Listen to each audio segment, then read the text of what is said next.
Hi, it's Lizzie Karen here, and this is another one of my earlier episodes that I'm redoing to try and make them better quality and put some appropriate video footage with them. Most of my dreams come from the earliest times of my previous life. So my dream regressions mostly are about Tantal, and also places from the early times, Bikem and Kron, which was the place we originally came from before we moved to Tantal. But this dream was a bit later on. It was after the time of Uran. And for those of you who don't know, Uran was the first real leader of Tantal, and he didn't die or anything. He was just overthrown by one of his children, a guy called Bela of Kron, because of course he came from Kron. That's where we came from. And when the overthrow happened, as a demonstration of the fact that Uran was no longer leader, they pulled down the great obelisk of Uran, which contained all the laws. And they were called the Laws of One. And so it was quite a traumatic transition. So Bela was the leader of one of the larger institutions before this all happened. And it was the one in Tantal, which focused on numbers or mathematics, measurement, time, that sort of thing. It was called the Great Institute, or the equivalent of something along those lines. It was, in fact, the original university. And when we first went to Tantal, all the components of the various universities were combined into this one institute. And then it was realized that it really had to be split out into the 12 universities, which of course were located over 10 places around the world. So when the great obelisk of Uran was in fact toppled, and it was announced that Bela was leader, it was also one of those things where they said, Bela has castrated his father, since the obelisk was considered to be a real phallic symbol.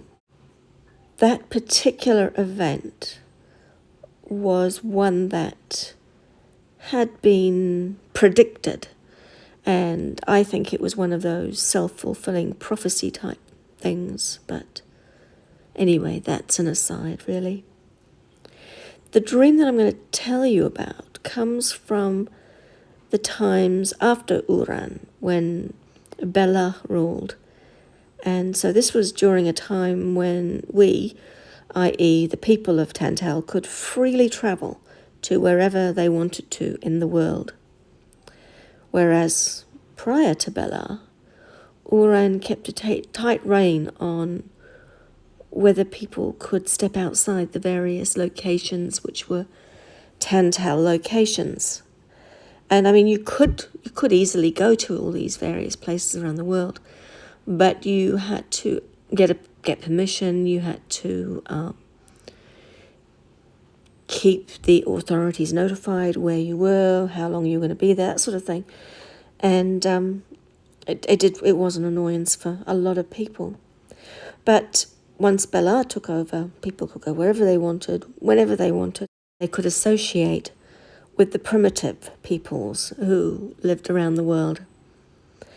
And that was another big thing, because prior to Bela, people could only associate with the primitive peoples if they were part of a study group, and that was only from the Institute of Primitive Studies and Animal Studies. So it was quite a big change.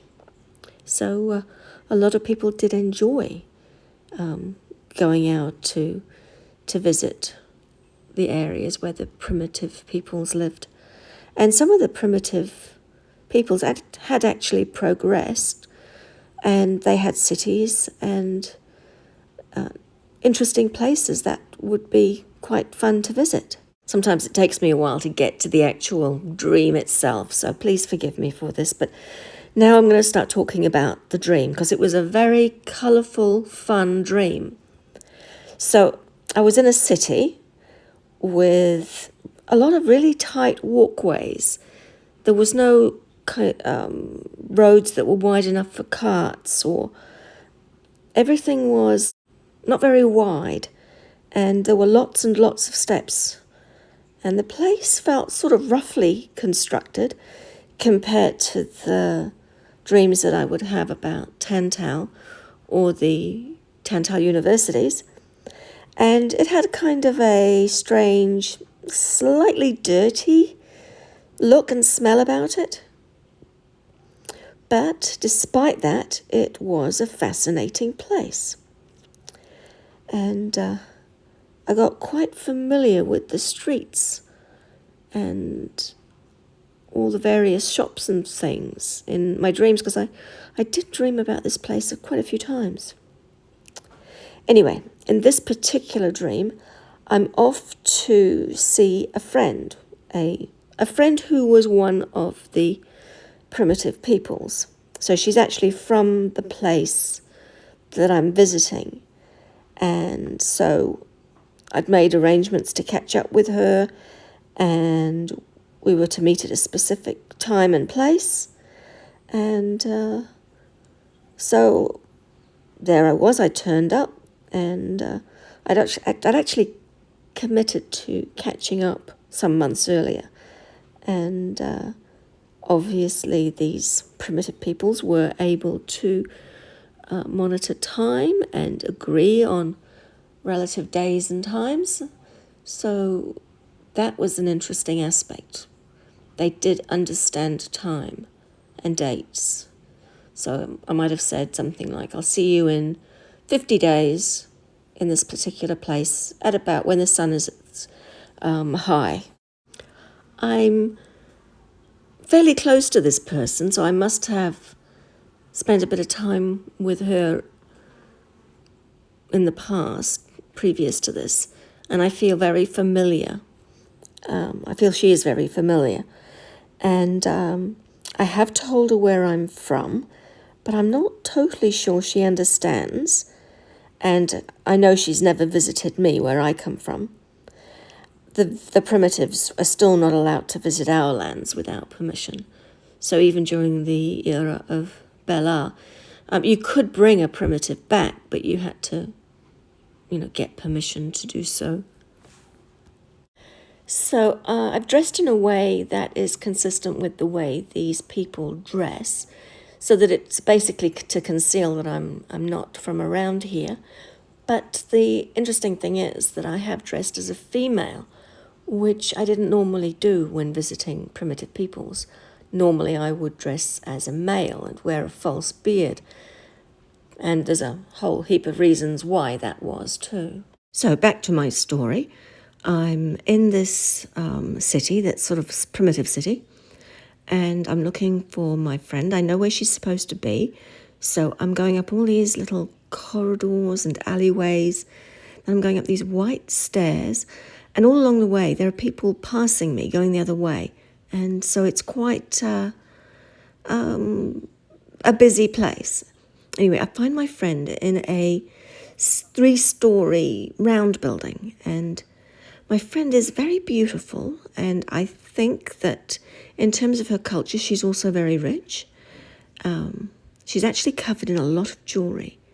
She takes me to what I can only interpret as a store, and she wants to buy me something. And I explain that first I have no money, and she laughs and says that she wants to buy me something, so she'll pay for whatever it is that I want. So I just say to her, well, buy me whatever you think I should have. So she does.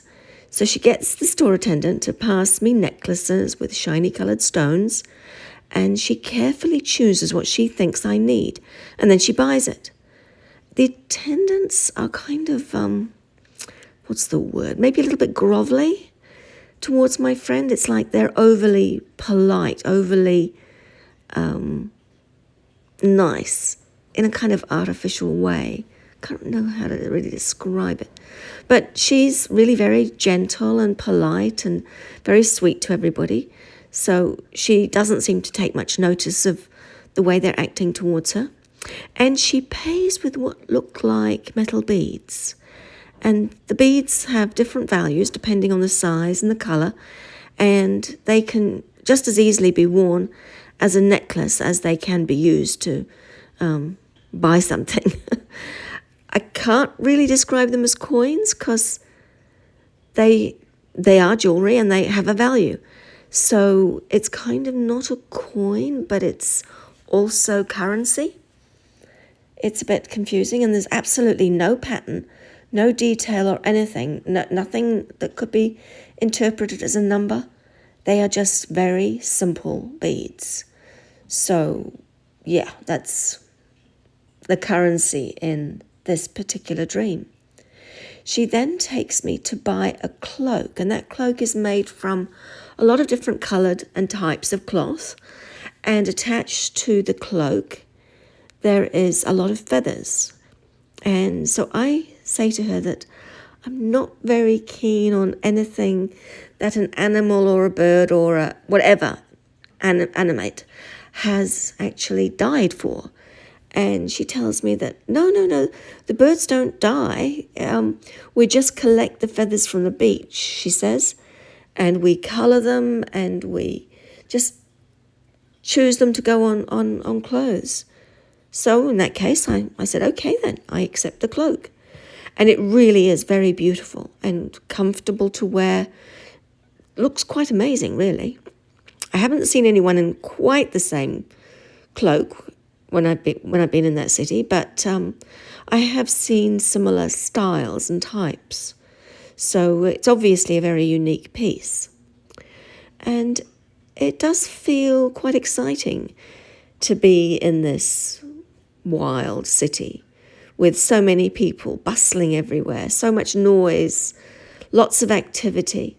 It's really vibrant. It does feel relatively safe. I didn't get any bad vibes at all, but it's so totally different to where I live. For me, normal is very quiet and people don't tend to rush about a lot. So it's a whole different world. It's quite exciting, really. Anyway, I'm not the only one here from Tantau. And as I'm going from place to place with my friend, I actually see someone from home. Interesting. Anyway, we acknowledge each other in a traditional way.